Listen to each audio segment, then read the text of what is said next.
Thank you. Regular season basketball of some sort. Should we just get right into it? Or can we talk about Jimmy real quick? That's Jimmy. We'll talk about him later. Josue Pavone, Bobby Manning. And yeah, look, there's basketball. First, Jimmy, talk about your hat. Tell us the full story. Oh, no, we can't hear Jimmy. Oh, come on. Jimmy, where'd your mic go? Brutal. All right, Jimmy, who's picking him up? I'm dropping Jimmy for now. We'll get him back later. Hopefully, we lost it. We had it 10 seconds ago. Low key, great tease though. Great tease. Let's get into the game. We do have the Bucks. We talked about this in the post game last time with Greeny from Barstool. He said, I kind of like starting with these guys, and I guess that's not a bad way to look at it. Which is, why not see what you got right out of the gate? And tonight's obviously as difficult as it's going to get for them. Yeah, for sure. Oh, go ahead, Bobby. I was going to say they're missing Bledsoe, they're missing Connaughton tonight, so they're going to be a little off the usual rotations, which is where you want to catch them, I'd say. But as I've said last couple of games on here, you see the numbers Giannis is putting up already. We think Brown's starting at a high rate. This guy is full speed ahead, MVP mode, looking at the preseason game. Yeah, Josue, before you jump in, let me test out Jimmy. Jimmy, talk. Am I back? Yeah. Yeah. So you know what happened was I literally knocked my audio out when I hit my head that hard. The frequency went to your head instead of the Wi-Fi box. This isn't just I have gone to absolute war with this hard hat back when I was just in Underoos, going on the TD Garden, some dark days. I got hit a lot, as many Celtics fans did in those days. I'm bringing it back out for this one because the Celtics need to come to work tonight. They need to show up with their lunch pail and their hard hats and dig deep, because they're not going to have the fans behind them. They're not going to have anybody behind them. They got to do it for themselves. So, you notice a little bit of Townie Jimmy coming out there. He added a little bit of gravel to it, a little bit of gravel to his voice. As you can see, just got a little bit gravelly, a little bit of Boston there. If you showed that off, they might have put you in the virtual stands, Jimmy. Yeah. I have to apologize. You would have been hit. I didn't think this day was coming. I really didn't. When this whole thing was, postponed off the start, I was on with Trags and Sierra and everybody else saying, I just don't see how it's possible they can do it. And I don't think I was completely off base, because there are some other sports, we'll get to it, that are struggling. But this credit to the NBA. Last night was awesome. We'll get into that too. But I'm just excited to have some, real basketball back. Yeah, and I got to double down there, Jimmy. This is, it is an absolute credit to how they pulled this off so far, that, again, I think they've set the example for what to do, and baseball, on the other hand, is obviously setting the example of what not to do, which is basically just do whatever the F you want and then hope everything's okay. Jimmy gets to come off the construction site and watch some basketball. Right off the work site. Ripped a few cigs on my way in. I'm good to go. Some scratch tickets. That's maybe it. Play a little Keno at 2 Dunkin' p.m. Donuts. Scratchy. Absolutely. I'm absolutely ready to go. After once we're done here, I'm gonna crack open a couple beers and just watch some beers.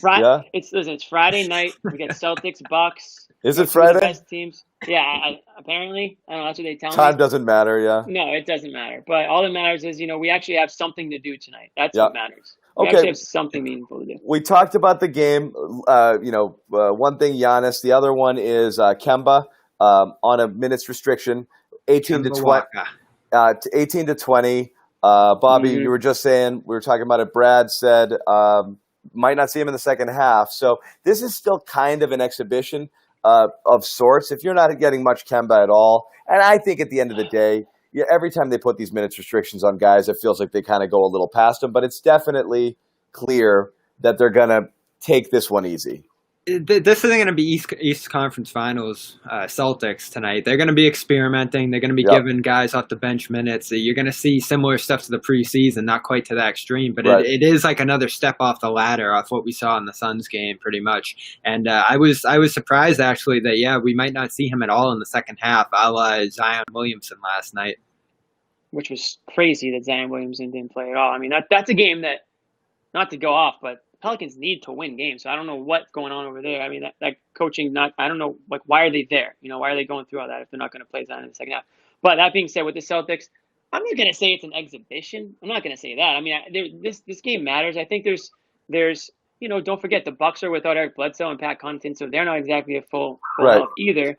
There is something to be said about competing with, your guys not playing 30 plus minutes a game, because don't forget, Kemba Walker may not ever get to 30 minutes a game. We don't know how serious this injury is.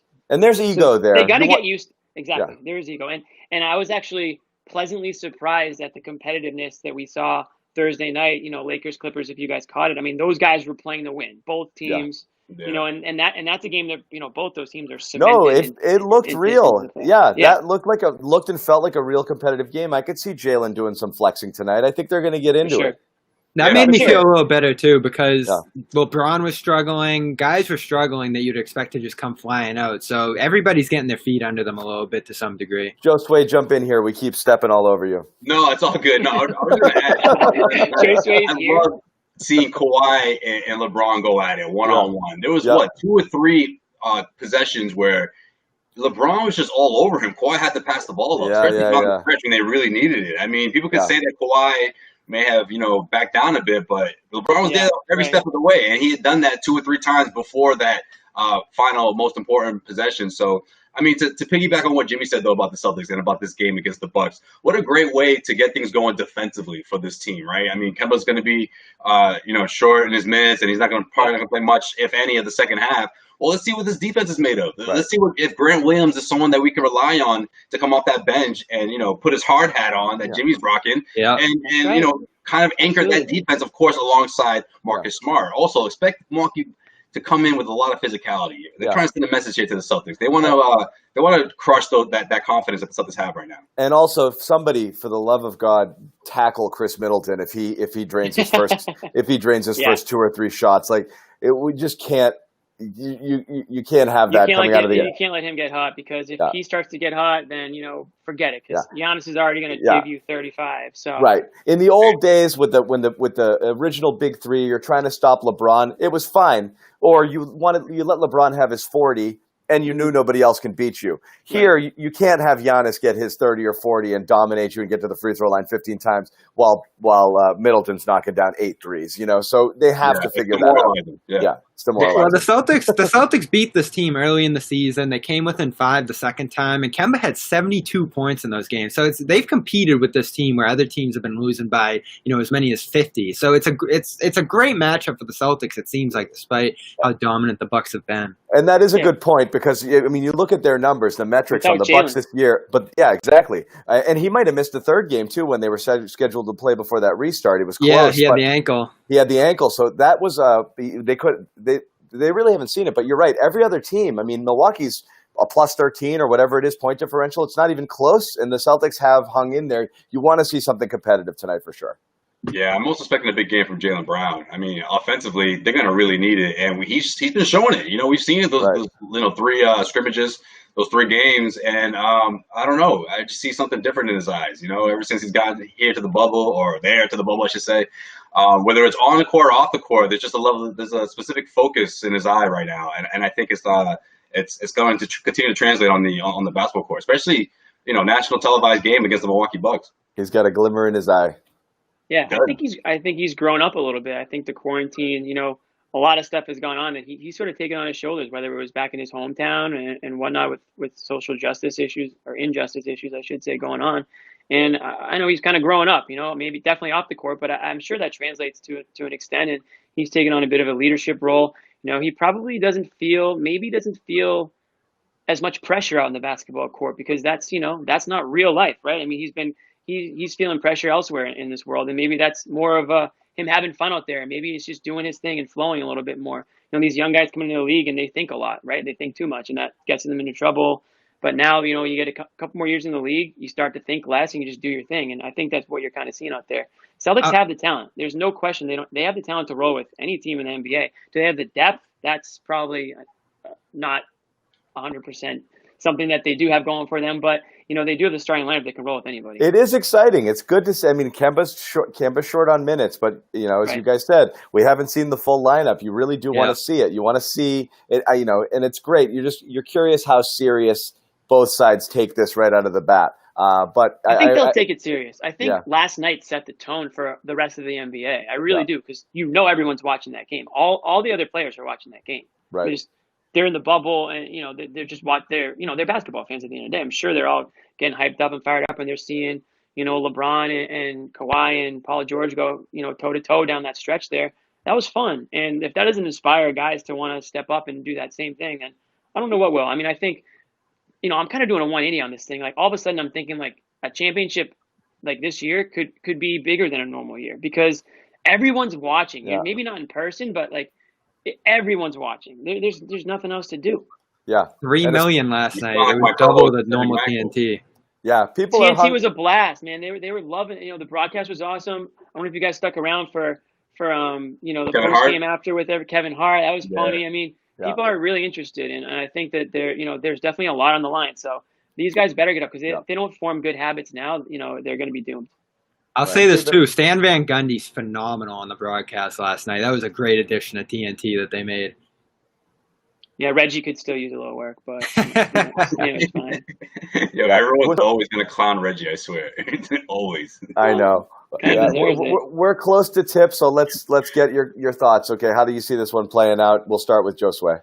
Bucks win by 3. Don't have yourself fans. It's gonna be a really good one though, down to the wire. You think so? All right, Jaime. I'm gonna, I can't wear this hard hat and not pick the Celtics tonight. That would be a disservice to the entire city of Boston and myself. So I'm gonna take the Celtics in a close one. Bit of a homer pick, I guess, but I like what I've seen out of them so far, and I think if they can come out strong, set the tone early, like I said, they can roll with anybody, and just limit Giannis. Just you're not gonna stop him, but just make him look somewhat human, and I think you got a really good shot. I'll go Bucks by 7. I'm worried about Tice foul trouble. I'm worried about how Giannis is locked. Oh, this team scares me. They literally worried all the time. I'm worried. I'm anxious over here. You didn't want to say by 10, just give them that extra 3-point, almost a blowout with double digits. Fine, I'll do it. Bucks by 16. Oh, there you go. This team's good, guys. The least surprising prediction of all. Not based on talent, I swear. Honestly, based on approach. I really think we are going the Celtics are going to come in here and this they're not playing to win type thing. It's not scrimmage 4, but I think you're going to get a long way to go. You're going to get some effort in the first and the third, and if it's close, they'll press it, and if not, I could see this one kind of be an empty the bench scenario. I mean, if Brad lets them play, then if Brad lets the boys play, then I think we got a close game. If he's and I'm not trying to tell him what to do because what the hell do I know? It might make more sense to take it easy and ease your way into things. Maybe if we're game 6 in the restart and we got everybody going and the 2 seed was a game away and they were really playing for something, I would have a different idea. I just think tonight, again, I think is still an ease into it sort of thing. Maybe for both teams, honestly, so it could be balanced because we said it, Milwaukee shorthanded too. But I think specifically with Kemba here, I think, Gordon, his foot, who knows, it's on again, off again. I just see it as – get through these 8 games in one piece, and whatever happens. You know what's going to drive Celtics fans crazy though? Kemba's going to have 14 in the first half. I know. He's going to get the Zion treatment. Just wait. But what stinks is I'll be fine with that. What stinks with Kemba though? How many times have we had the 0 for 9 first half Kemba, and then we got to wait for it? If you turn it off at that point, that's no good at all. It's like start off well now. It's almost you just want to start out with second half Kemba. Or maybe give him again. I don't know. Maybe Brad's worried about that start and stop thing with the long layoff and the halftime, and then coming back, and he doesn't want it to get creaky. But we'll see how that goes. I'm interested to see it. We're going to sign off. I think they're going to tip off in a minute. We're back for post game. Same group of knuckleheads. Right. We may welcome in some other people. We'll see how it goes. I'm the only one who picked the Celtics, so I'm either going to be really bragging after, or I'm just going to probably sit tight for. We're all going to get some form of paraphernalia to wear. Get on Amazon on our body if the Celtics pull this one out. Preferably a mask to join you. I think I still got that Bucks shirt from Milwaukee. Maybe I'll put it on. Maybe. I'm going. I got a KG jersey. I got foam fingers. We'll pull them all out for the post game.